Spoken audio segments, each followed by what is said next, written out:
안녕하세요. 저쪽의 천사 청란쌤입니다. 반갑습니다. 오늘은 9번 언둔자, 우리의 인생에 대한 자아 성찰을 해야 되는 시기인 것 같고, 그리고 9번 언둔자가 어떻게 쓰여지는지 그 부분을 설명을 해드리겠습니다. 언둔자는 우리가 그림에서 보다시피 상당히 외로운 노성이 지혜를 밝히려고 등불을 밝히고 있는 모습과 눈에 있는 봉우리산에서 가만히 자기를 성찰하는 모습처럼 보여요. 그래서 이 그림을 가지고 우리는 외로워 보이잖아요. 고독해 보이고 생각이 많은 사람 같고 때로는 스님의 승복 모양도 약간 보이고요. 그래서 이런 분들은 종교적인 부분, 그리고 어떤 한 부분을 꿰뚫어보는 연구 부분, 이런 거 상당히 잘 맞을 것 같죠?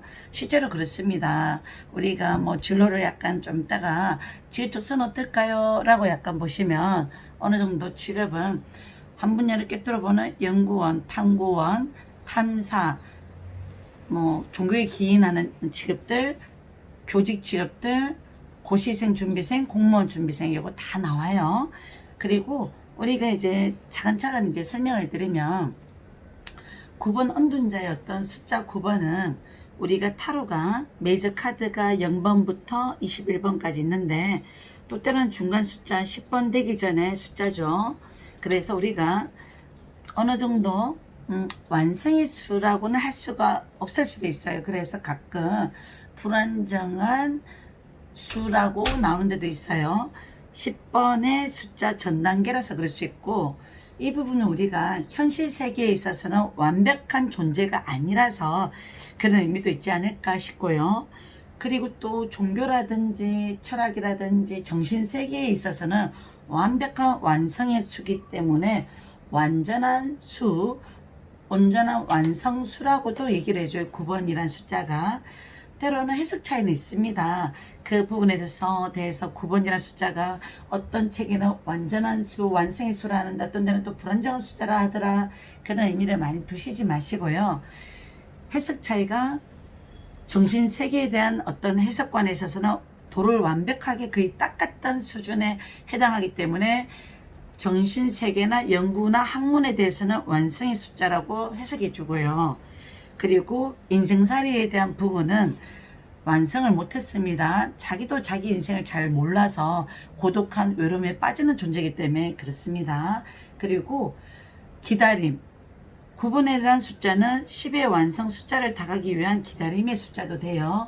그리고 9번이 끝나면 또 다른 10을 통한 새로운 시작. 그리고 우리가 자녀를 놓을 때, 임신했을 때, 뭐 파삭동이 됐고 9개월에서 10개월 되면 10이라는 숫자가 완성, 새 생명의 탄생에 대한 어떤 숫자도 연결됐기 때문에 우리가 기다림 끝, 그리고 그에 대한 헌신, 보상, 이런 의미도 있기 때문에 9번의 숫자는 그런 의미가 있다고 보셔요. 그리고 처녀 자리예요. 9번은 언둔자와 관련된 별자리는 8월 23일부터 9월 23일 태생하신 분의 별자리, 처녀 자리에 속한다고 아시면 돼요. 따로 처녀 자리 별자리는 견실하고 신중하고 세밀하고 꼼꼼한 스타일입니다. 처녀 자리에 태어난 별자리는 철저한 계획성이 있고요. 그리고 두뇌, 머리가 좋으셔서 자기가 그 분야를 전문적으로 잘 활용해서 정통했을 때 그게 사업으로 연결하거나 에너지를 활용하면 성공할 수 있다고 얘기 들어요. 그리고 봉사와 헌신, 자비, 꼼꼼한 분석성, 여성성, 이런 부분을 약간 처녀 자리가 가지고 있는 에너지다 보니까 잘 활용하시고요. 경계성도 있어요. 쉽게 시작을 누구랑 시작하는 연애를 잘 하지 못하거나 그 사람을 알기 전까지는 먼저 마음을 쉽게 보여주는 성격도 아닙니다. 그래서 한번 연애에 빠지면 처녀 자리, 연애 자리는 뭐 후유증이 엄청 커요. 상처도 크고 아픔도 커서 더 다음 시작을 못하는 어떤 분들이 처녀 자리에 속하는 분들도 많아요, 실제로. 그리고 상징물로는 어느 정도 육각형 별들, 이 부분은 등불, 마법의 등불이라고도 할 수도 있고요. 어두운 세상을 밝히는 불이고요. 지혜와 영적인 빛을 지님 지혜의 빛이라 해서 깨달음을 상징합니다. 우리가 빛. 그 다음에 우리가 어디로 가야 할 길을 모르는 상황에서 방법을 약간은 가르쳐 줄 수 있는 지혜의 등불도 되죠, 당연히. 그리고 지팡이가 보여요. 우리가 마법사의 지팡이 보였죠, 그때 당시에. 지팡이는 은둔자의 또 다른 역할을 상징하기도 하고, 마법사 같은 지혜의 지팡이도 되고, 그리고 두건은요, 그 자체도 지혜를 상징합니다. 우리 머리 위에 덮어 쓰는 거니까. 도포는요, 회색의 도포잖아요. 영적으로 인도하는 구도자와 같은 모습이 있지만 그 모습을 자기 스스로 감추고 사는 은둔자의 모습이죠. 그리고 눈 덮인 정상 봉우리에 있다는 것은 어떤 분야의 최고 전문가라는 의미도 있고요. 어느 정도 수염은 인생의 깊이를 아는 경륜과 연륜이 있는 그런 상징을 갖고 있습니다.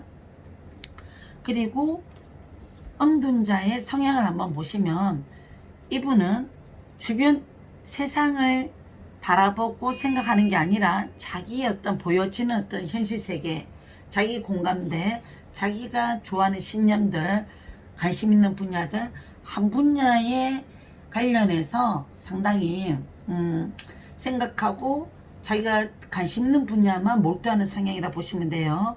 외부 시선을 생각 안 하고 자신이 관심 있는 분야만 몰두하고 있다. 속을 드러내지 않아서 답답해요. 이런 분하고 연애를 하면 저 사람 속을 정말 모르겠어. 내가 만나는 사람이지만 저 사람 마음 몰라. 이런 느낌의 성향이라 보시면 돼요. 때로는 내성적이고요. 혼자 있는 걸 좋아하는 스타일이고요. 사람이 너무 친하게 다가오는 것도 싫어하고요. 소극적이고 정신적이고 정신세계에 좀 에너지가 발달돼 있어요. 보수적이고 학문적이고 융통성이 좀 부족해요. 그래서 한 분야의 공부는 잘 할 수 있어요. 그 분야에는 전문가예요. 박사예요. 교육과 그리고 예술적인 부분도 조금 심취하신 분들도 있어요. 뭐 작가라든지 예술성 도자기, 목공 아니면 무용, 전통 현대무용, 고전무용, 현대무용보다는 고전무용이 어울리잖아요. 이런 그림은 현대무용은 X고요. 제외. 그 다음에 이 키워드를 보시면 보통 보면 키워드는요, 첫 번째 외로움, 고독, 그리고 지혜로운, 좋은 자, 상담자, 비밀을 유지하는, 그리고 외구수 같은 성향, 그리고 완성을 위한 자기 정신 에너지를 갈고 닦는 에너지, 그리고 한 분야에 파고드는 이런 게 은둔자의 키워드입니다. 그리고 긍정의 해석으로 나올 때는 우리가 한 분야의 전문가입니다. 실력파입니다.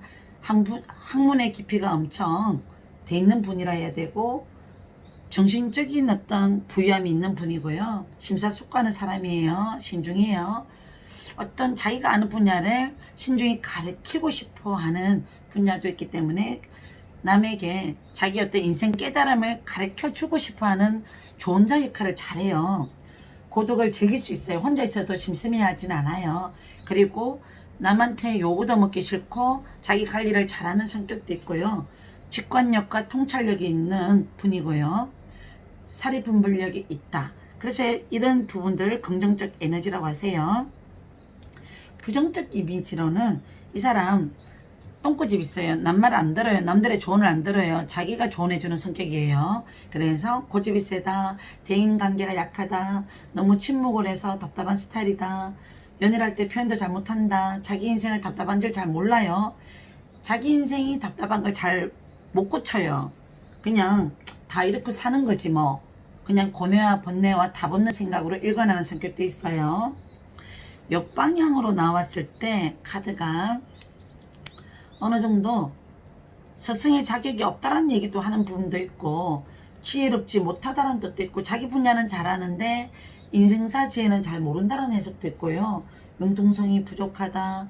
어떤 분야에 또 경솔하다. 또 체유는 외롭고 비참할 수도 있다. 뭐 이런 내용도 있는데 그래서 부정의 의미는 우리가 좀 해석을 조심스럽게 해줘야 됩니다. 그리고 오쇼젠 카드의 이 그림에 있어서 마음 카드 볼 때는 저는 오쇼젠으로 사람의 심리를 마음을 많이 봐요.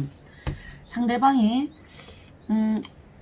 그 사람이 어떤 성향적으로 또 오면 홀로 있어. 이 사람은 누구랑 연애를 쉽게 하는 성격도 아니라 자기 혼자 있는 걸 좋아하거나 어떤 트러블이 있어도 쉽게 자기 생각을 얘기하는 성격이 아니라 자기 마음을 혼자서 그냥 자기 세계에서 사는 성격이다라고 약간 해줘야 돼요. 그리고 이 사람 마음 상태는요, 항상 고독하고 외롭고, 근데 그런 걸 자기가 외롭고 고독한 걸 잘 몰라요. 그냥 스스로 자기만의 시간을 가지는 걸 좋아하는 성향이고, 그리고 혼자 있는 게 편하게 느껴지고 익숙한 사람일 수도 있고요. 그리고 자기가 스스로 그런 걸 불편하게 생각하는 사람이 아니라, 또 아니면 마음 상태가 지금은 어쩔 수 없이 혼자 고민을 해야 되는 상황에 놓여진 사람일 수도 있어요. 마음자리가. 그리고요, 어느 정도 타로가 보면 이 그림은 원래 사주 오라클 카드인데 금의 왕이라든지 아니면 은둔자의 내용이라든지 합쳐진 어떤 성향이에요. 고뇌하는 생각, 자기 혼자서 술 한잔을 즐길 수도 있고, 그리고 시끄러운 거에 연연 안 하고 싶고, 피곤하고 힘들 때는 그냥 자기 혼자 술도 좀 하실 수 있는 성향도 있을 수 있고, 그 다음에 9번 화이트 캐츠 카드, 고양이가 똑같이 지팡이를 들고 등불을 밝히고, 사람이지만 여기는 동물 고양이에 약간 비유된 것 같아요. 그렇게 해서 하시면 돼요. 이 그림은 센셜 위카 카드인데 더 시커는 우리말로 구도자예요. 그리고 요거는 데카메론 카드 중에 헐미트 은둔자는 우리가 사랑은 만지고 지켜보고 관찰하고 스킨십 하는 거 좋아하고 행위를 좋아하는 사람은 아니라, 만약에 성관계를 가지다 보면 정력이 센 사람이 아니라서 좀 짧은 어떤 쇼타임을 하실 수 있는 성향이라서 이 사람은 지켜보고 만지고 그런 데서 희열을 느끼는 성관계를 하시는 분도 있습니다. 그리고 여기에서 은둔자의 카드에서 우리가 연애운 어떻게 해석하는지 한번 볼게요. 뭐 이 사람이 연애에 관심이 있겠어요, 없겠어요?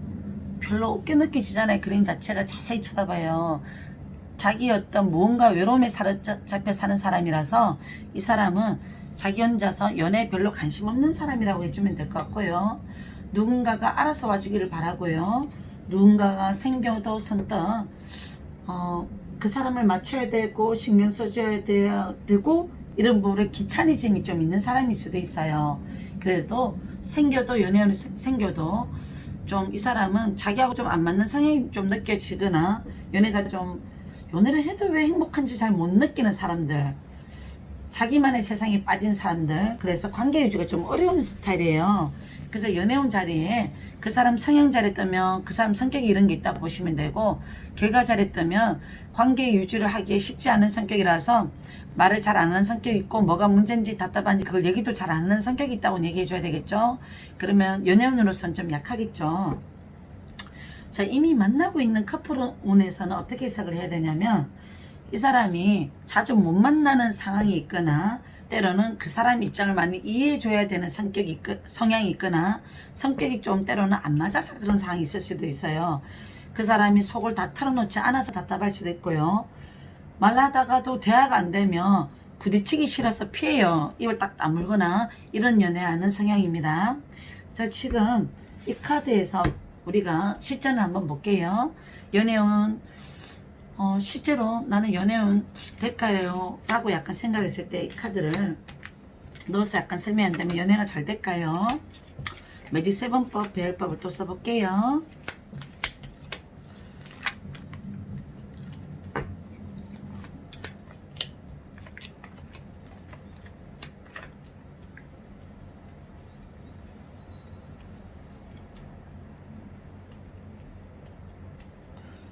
자, 카드가 보면 연애운 물어봤어요. 일단 생길까요? 이 그림에서. 근데 은둔자가 들어가야 우리가 공부가 되잖아요.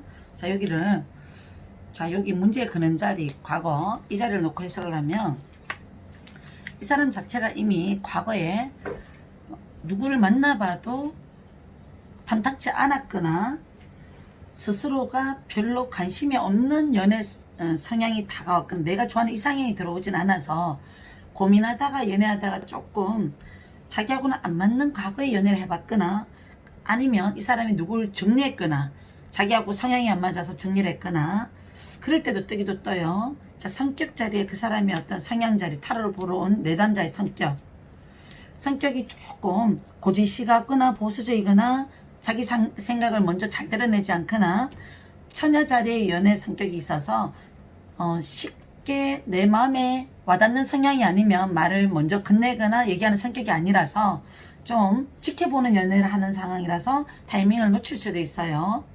연애운이 생길까요 묻는다면 본인의 이런 성격만 조금 없어진다면 과거에 좀 아쉬웠던 사람이 있었다면 그런 성향의 사람이 다가오면 조금 더 본인이 지나간 과거에 연연하지 마시고 그 부분은 포기를 하시고요. 정리를 하시고 다시 더 좋은 사람이 나타날 수 있다라고는 해석해 주셔도 돼요. 이런 성격, 자기의 어떤 은둔자의 성격만 버린다면. 그 다음에 이 그림이 뭐 도마 자리에 뜨면 본인의 어떤 이런 이미지가 연애를 잘 못하는 성격이에요. 오히려 외로운 짝사랑을 하는 성격이 있거나 내가 누굴 좋아도 표현을 안 하거나 내가 그 사람을 진짜 어떤 마음에서 좋아하는지도 스스로도 잘 모르는 성격을 연애에 대해서 둔감한 성격을 갖고 있는 게 문제라고 해석을 해주면 되고요. 자, 금전운을 물었을 때 결과 카드로 들어오면 이 사람 주변 상황에 여태까지 금전운이 늘 돌아가는 게 비슷비슷하게 돌아갔던 사람일 수도 있어요. 하는 직업이 여기저기 바쁘게 일을 하는 어떤 성향이 있거나 뭐 20대 후반부나 30대 40대 분들의 나이에 해당하면 바쁘게는 사는데 금전운이 내가 부자가 될 것 같지는 않아. 나는 내가 어느 정도 금전적인 부분은 좀 포기한 부분은 포기해서 결혼한 부부나 뭐 가정생활을 유지하는 분들은 뭐 내가 노후에 내가 뭔가 운둔하면서 자연을 보타면서 살아갈 수 있는 예쁜 아담한 촌집이라든지 아니면 내가 좋아하는 취미생활을 하면서 그렇게 살고 싶어. 이런 마음 자세일 수도 있어요. 그래도 어느 정도 현재 상황은 이분의 금전운은 그래도 돼 있는 분이에요. 전체 카드하고 행동 이런 카드가 이 사람이 성향자리이기 때문에 자기 만족이 없어서 그렇지 금전운은 나쁘다고는 할 수는 없어요. 만약에 주식 투자를 한 게 있거나 뭐 땅을 투자한 게 있다면 그 땅값이 빨리 오르거나 그러진 않고요. 좀 한 9년에서 10년 지나면 분명히 이거는 돈이 될 것 같고요. 주식은 급하게 성부 보려고 하는 거는 어렵고요. 시간이 지나면 주식은 내가 약간은 단타 짧게 쇼부 보는 건 안 맞을 것 같아. 이렇게만 알고 계시면 될 것 같습니다. 뭐 전체적으로 어떻게 해석해야 되는 분위기는 아시겠죠? 자, 그리고 1. 직장운 한번 보겠습니다.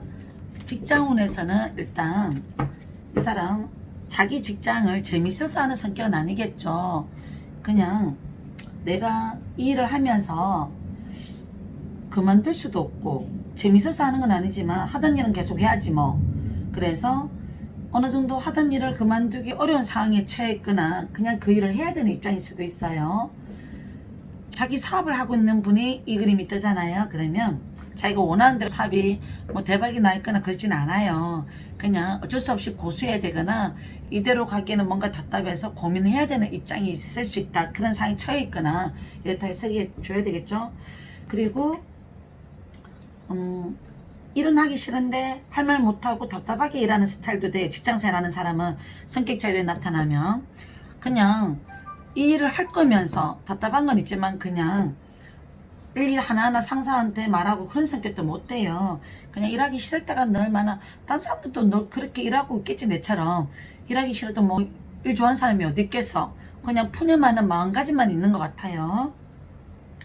그리고 이 사람의 금전운은요, 이 사람 자체를 가지고 금전운을 얘기해서는 안 돼. 금전하고 관련된 카드가 아니라 이 사람이 만약에 그래도 금전운을 물었다 그러면 어느 정도 내가 과거, 현재, 미래 자리에 있어서 이 사람 뭐 과거에 이 그림 떴다면 과거에 이 사람 내가 돈 버는데 그렇게 관심이 없었다가 현재 이 그림 뜨면 지금도 그렇게 돈이 있는 상황은 아니지만 그렇게 주변이 나아질 것 같지는 않지만 미래 자리에 내가 뭘 다른 거를 배워서 하면 어떨까, 아니면 내가 정신적으로 나중에 만족해서 할 수 있는 어떤 일들이 없을까, 이런 고민에 가는 과정이라고 보시면 될 것 같네요. 그래서 돈하고 직접적인 해석은 아니라서 만약에 돈 관리를 잘해야 된다고 보시면 되고요. 그리고 어느 정도 내가 돈에 대한 불안함을 가지지 않으려면 20대 뭐 초반이나 중반, 30대 초반까지는 안정적인 공무원 공부에도 좋다고 해드려요. 그 카드 그림이 보통 보면 지팡이 4번 결혼해도 할 수 있는 거, 그리고 컵 10번, 그리고 보통 보면 보자, 안정적인 그림, 나이 들어서도 할 수 있는 거, 장차 미래적으로 할 수 있는 거, 이런 거 나오면 우리가 공무원 공부 잘 어울려요. 뭐 교환 그림이라든지 이런 그림 동반돼도요. 자, 그리고 금전은 얘기했고, 직업 특성을 한번 볼게요. 이 사람의 직업 특성은요, 특정 분야의 전문가, 연구원, 그래서 내가 뭐 대학원, 뭐 생명공학이라든지 화공이라든지 어떤 환경, 뭐 공학, 어떤 걸 전문적으로 공부해서 뭐 석사, 박사를 해서 그 분야에 연구를 하거나, 아니면 좀 더 욕심이 있다, 포부를 갖고 운명의 수레바퀴라든지 세계 그림이 뜨면 욕심이 많아서 해외에서 유학을 갔다 온다거나 공부를 좀 더 많이 해서 교수하시려고 하는 분들도 있어요. 그 분야의 박사들. 그 다음에 직업 특성으로는 공무원 준비생, 고시 준비생, 그리고 저 같은 직업들, 뭐 마법사라든지 뭐 여대사제라든지, 아니면 절제 그림이라든지 뭐 교황, 여대사제, 이런 그림이 있는 분들은 한 번씩 저처럼 타로 공부 좀 해놓으셔요. 사주라든지, 저는 원래 사주 전공자예요. 타로는 손님들한테 가지고 논다고 해요, 워낙 많이 해서. 근데 이거 하다 보면요, 자꾸 자기 타로가 만들어져요. 이 카드의 해석은 어떻게 하는 게 좋더라, 나는 이 그림이 자주 나오니까 어떤 해석으로도 읽어지더라. 그래서 타로 일기 한 번씩 쓰라고 했죠. 원 카드, 3 카드, 매직 7 카드, 그리고 켈틱 크로스 카드, 별법은 어마어마해요. 그리고 종교 관련 일들, 사주 타로 상담가들, 그리고 가끔은 도움말자리 뜨면 어느 정도 내가 맞는 종교가 있다면 거기 가서 기도를 해주는 것도 좀 좋아요.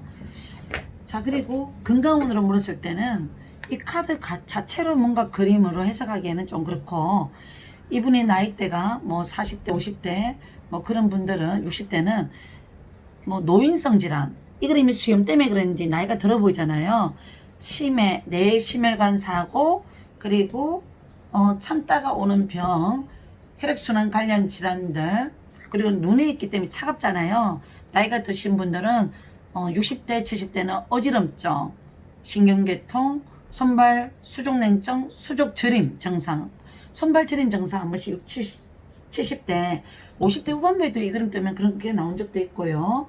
그리고 젊은 분들 있죠. 왜 10대 후반부나 20대, 30대 초반까지는 공부한다고 신경 쓴다고 뒷목 뻐근하거나 혈액순환 되거나 늘 피로 증후군을 느끼는 성향, 관절통도 있어요. 그리고 하여튼 40대 50대는 야맹증, 시력이 조금 약해지거나 그럴 때도 떠요. 그 다음에 장소로는 양로원, 노인들이 많으신 분, 집단소, 양로원, 요양시설, 복지원, 그리고 공부하시는 분들 나이 때면 어떤 연구원 장소나 교육 장소, 그리고 기숙사도 여기 들어가요, 학생들은.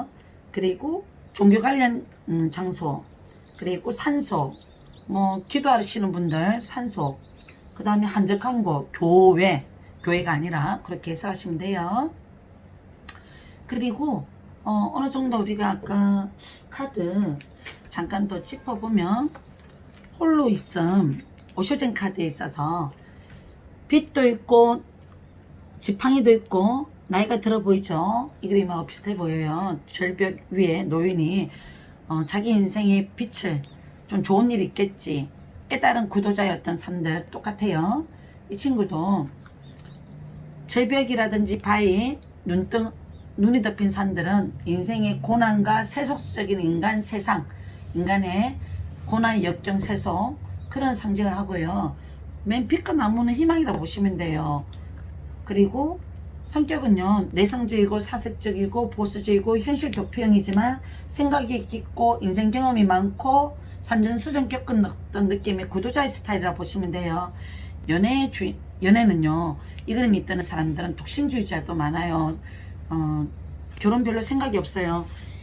지팡이 4번 결혼 그림이 역방향이 뜨면 저 비혼주의예요 이런 사람도 있고요. 그 다음에 장거리 같은 연애, 좀 같이 함께 있어도 같이 없는 상황들, 외로운 상황들, 그리고 연애도 누굴 만나도 좀 뭔가 외로움이 느껴지거나 아니면 같이 뭘 여행 떠나는 것도 좋을 때도 떠요. 그리고 금전은 어렵다, 지출이 많다, 뭐 소모성 돈들, 꾸준하게 나가야 될 돈들은 있고요. 그리고 이 사람 한 번씩 옛날에 배신감이 느꼈던 뭐 그런 만남을 가졌거나 아니면 사람을 사기를 당해봤거나 믿던 사람한테 사기를 당한 느낌, 배신 느낌 이것 때문에 시작을 잘 못하는 성향도 좀 있어요. 건강은 빨리 남들보다는 정신적 사고가 많아서 생각을 많이 해서 답 없는 고민을 많이 해서 외로운 어떤 감정에 빠져서 빨리 이렇게 늙어가는 사람도 있어요. 그래서 그런 거에서 벗어나려면 젊은 어떤 기운이 있는 사람하고 긍정적인 에너지가 있는 사람들하고 에너지를 함께 하는 게 좋겠죠. 반대되는 성향하고 만나는 게 좋겠죠. 우리 항상 젊게 사시려고 노력을 해야 돼요. 자, 여기까지 우리가 9번 은둔자 그림을 짚어봤고요. 유니버셜 웨이트 타로 카드 9번 이 그림만 충분히 좀 자주 반복해서 유튜브 영상을 반복해서 들어보셔요. 그러면 다음 해석 충분히 잘 됩니다. 댓글에 뭐 어떻게 교육을 해달라 이런 얘기는 없어서 제가 하는 방식대로 계속 꾸준하게 이어나가겠습니다. 9번 은둔자 카드를 설명을 드리고 난 다음에 돌아보면서 명상하는 시간도 약간 갖는 것도 괜찮은 것 같아서 제가 좀 이렇게 요즘 최근 들어서 무소유 법정스님의 어떤 글귀를 보고 이거를 조금 무소유라는 어떤 뜻, 의미, 스님께서 말씀해 주신 어떤 좋은 어떤 법문을 알려드리려고 이렇게 또 한번 영상의 뒤편에 좀 담아봤습니다. 일단 무소유 제가 이렇게 제 기준에서는 괜찮았었어요 실제로. 그래서 한번 목소리는 좋진 않지만 한번 읽어보겠습니다. 무소유란 아무것도 갖지 않는다는 것이 아니라 불필요한 것을 갖지 않는다는 뜻이다. 우리가 선택한 맑은 가난은 그보다 훨씬 값지고 고귀한 것이다. 법정스님. 무소유, 이분의 어떤 금전운 자체도 무소유의 삶일 수도 있어요. 돈에 대한 가치를, 의미를 두지 않고 살아가는 어떤 지혜의 어떤 깨달은 어떤 현장이겠죠. 그래서 우리가 아무리 많이 가진 사람은 또 그 가진 것에 대한 만족을 못할 수가 있어요. 그래서 내가 가진 어떤 그 부분을 소중하게 생각하고 정신적인 부유함을 가지고 인생을 대체해 나갔으면 좋겠습니다. 그리고 또 법정스님 말씀 중에 한 말씀, 글귀 중에 소중한 얘기를 한 번 더 제가 한 번 더 읽어드리겠습니다. 빈 마음, 그것을 무심이라고 한다. 빈 마음이 곧 우리들의 본 마음이다. 무엇인가 채워져 있으면 본 마음이 아니다. 텅 비우고 있어야 거기 울림이 있다. 울림이 있어야 삶이 신선하고 활기 있는 것이다. 법정스님 말씀 좋은 말씀인 것 같아서 유튜브 고객님들하고 같이 들으면 좋을 것 같아서 영상을 뒤에 꼭 같이 덧붙여 봅니다. 항상 우리가 지혜로운 깨달음을 갖고 실천하는 수행자의 길을 갈 수 있으면 좋겠습니다. 항상 즐거움이 많으시길 바랍니다. 천사 천만쌤이었습니다.